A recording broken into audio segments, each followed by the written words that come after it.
Assalamualaikum warahmatullahi wabarakatuh. Nama saya Ika Nur Hafifah, NIM 2041050100040 dari kelas Perbankan Syariah 2. Di sini saya akan memberikan tanggapan dari video yang telah diberikan oleh Dr. Abdul Wadud Nafis LC MEI tentang uang dan fungsinya. Uang adalah benda yang diterima masyarakat umum sebagai alat tukar dalam kegiatan ekonomi. Alat tukar atau standar pengukuran nilai atau kesatuan hitung yang sah dikeluarkan oleh pemerintah suatu negara berupa kertas, emas, perak, atau logam lain yang dicetak dengan bentuk dengan gambar tertentu. Berdasarkan sejarah yang pernah saya baca, keberadaan uang pertama kali dicetuskan oleh bangsa Lydia yang hidup di wilayah Turki pada abad ke-6 sebelum Masehi. Uang tersebut terbuat dari campuran emas dan perak dan berbentuk seperti kacang polong. Perbandingan kandungan emas dan perak di dalam uang tersebut adalah 75/25 dan menjadi standar pada masa itu. Jenis uang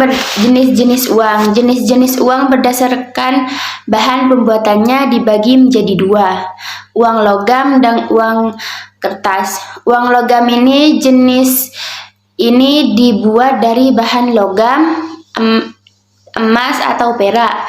Bentuknya mudah dikenali, nilainya tinggi dan stabil, tahan lama dan dapat dibagi ke dalam satuan yang lebih kecil.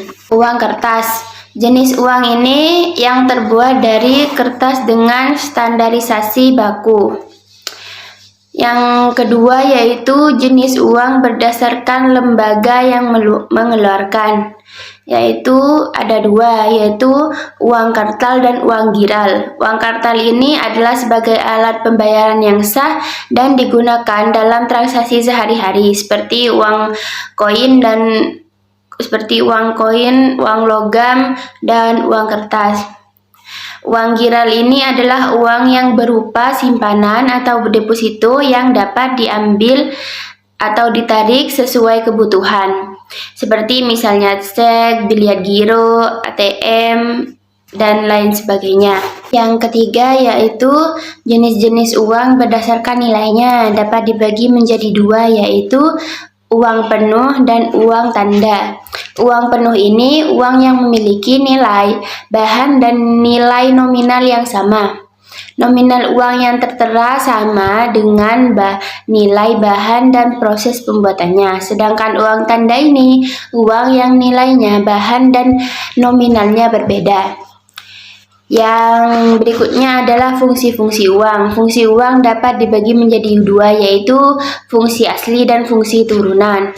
Fungsi asli uang yaitu sebagai alat tukar, sebagai satuan hitung, sebagai alat penyimpan kekayaan. Sebagai alat tukar, ditukarkan dengan barang atau jasa. Jadi uang itu dijadikan sebagai alat tukar yang bisa ditukarkan, nilainya bisa ditukarkan dengan barang dan jasa yang dibutuhkan. Uang sebagai satuan alat hitung yaitu untuk menentukan harga suatu barang, maka diperlukan satuan hitung. Dengan adanya uang, maka bisa digunakan sebagai dasar mengukur dan menentukan nilai suatu barang atau jasa. Yang terakhir yaitu uang sebagai alat penyimpanan, merupakan fungsi sekunder uang sebagai penunjang uang guna membantu anggota masyarakat agar dapat menyimpan kelebihan produksi atau menghasilkan penghasilan sekarang untuk masa yang akan datang. Yang berikutnya adalah fungsi turunan uang. Fungsi turunan uang yaitu sebagai alat pembayaran transaksi yang sah, sebagai alat pembayaran utang, sebagai alat penimbun kekayaan, sebagai alat pemindah kekayaan, dan sebagai alat pendorong kegiatan ekonomi. Terima kasih, mungkin cukup sekian tanggapan yang bisa saya berikan atas video yang telah diberikan oleh Dr. Abdul Wadud Nafis LCMEI. Selebihnya saya mohon maaf apabila ada salah kata. Wassalamualaikum warahmatullahi wabarakatuh.